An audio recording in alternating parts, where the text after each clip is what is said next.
గురక అనేది ఒక సిమ్టమ్ అండి. బేసిక్‌గా గురక అనేది ముక్కు నుంచి మనకు స్వరపేటిక వరకున్న శ్వాస నాళాల్లో ఇబ్బందుల వల్ల గురకొస్తది. అంటే మనం గాలి పీల్చుకునే ఏదైతే ప్యాసేజ్ ఉందో అది న్యారో అవ్వడం వల్ల, ఆ న్యారోడ్ ప్యాసేజ్ ద్వారా ఎయిర్ పాస్ కావడం వల్ల వైబ్రేషన్ అవ్వడం ద్వారా గురక అనేది వస్తుంది. సో, గురక అనేది ఒక సిమ్టమ్. చాలా మందికి ఉన్న అపోహ ఏంటంటే గురక బట్టి నిద్రపోతున్నాడంటే చాలా బాగా నిద్రపోతున్నాడని. బట్ లాస్ట్ 50 ఇయర్స్ ఆఫ్ రీసెర్చ్‌లో తెలిసిందేందంటే, గురకబెట్టి నిద్రపోతున్నాడంటే పాపం ఆయనకు సరిగ్గా గాలి అందట్లేదని అర్థం.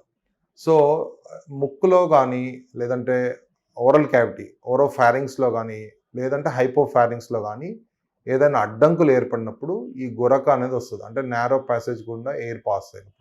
సో, దీంట్లో స్నోరింగ్ అనేది ప్రైమరీ డిజార్డర్‌గా ఉండొచ్చు. అంటే కొంతమందిలో స్నోరింగ్ మాత్రమే ఉంటది. బట్ శ్వాస పూర్తిగా ఆగిపోవడం గానీ, లేదంటే గాలి కాసేపు ఆగిపోవడం అంటే ఆక్సిజన్ పడిపోవడం గాని లాంటివి ఉండవు. This is called just upper airway obstruction అంటాము. దీంట్లో కూడా గురక ఉండొచ్చు. కొంతమందిలో ఇది మరింత తీవ్రమైన జబ్బులకు అంటే స్లీప్ యాప్నియాకు దారి తీయవచ్చనమాట. స్లీప్ యాప్నియా అంటే నిద్రలో శ్వాస ఆగిపోవడం.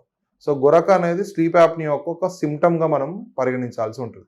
సో, గురక ఉన్నట్లయితే మీ సమీపంలో ఉన్నటువంటి పల్మనాలజిస్ట్ కానీ, ఈఎన్‌టీ స్పెషలిస్ట్ కానీ ఆర్ సోమ్నాలజిస్ట్ స్లీప్ స్పెషలిస్ట్ గాని సంప్రదించి అది ఏవైనా డిసీజ్‌కి దారితీస్తుందా? లేదంటే జస్ట్ ప్రైమరీ స్నోరింగా అని తెలుసుకోవడం చాలా ఉత్తమం. మీరు తీసుకునే అదే మందులు, అదే నాణ్యమైన మందులు, కానీ సగం ధరకే.